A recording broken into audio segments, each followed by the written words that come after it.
Fixing the mesh on a shape you have already finished is small, tedious work. The shape is right. The mesh on it isn't. Blender has Vertex Slide for this.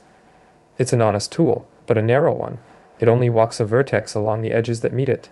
So every vertex has a region it can never reach, the whole inside of the polygons around it. With several vertices, it gets harder. Each one travels along its own edges, and predicting the result gets difficult. On their own, these are small things, but they come back every time you touch a finished model. Not much control, not many options, not much comfort. Switch on Surface Conform. The button sits in the viewport header right after proportional editing, or use the hotkey if that suits you better.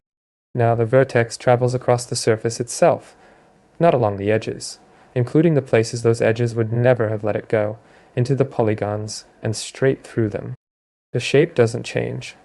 The only thing that changes is how the mesh is spread across it. Several vertices, and they all travel, with the result being exactly what you expect. What if you rotate instead of moving? Works the same.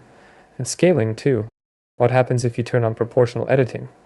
That works as well with every fall-off curve Blender has.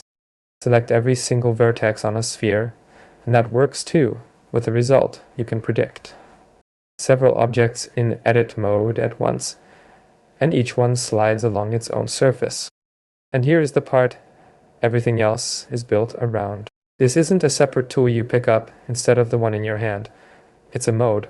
While it is on, the new behavior reaches everything Blender moves with its transform. Take randomize. Normally it pushes vertices in every direction and takes them off the shape. In this mode, it still scatters them, but strictly across the surface of the object. So what changes isn't the tool, it's the way Blender moves geometry. Honestly, we don't know every combination where this turns out to be useful. The rule is simple. Anything Blender drives through its transform will stay on the surface. Which of those matters in your work? You'll find out faster than we will.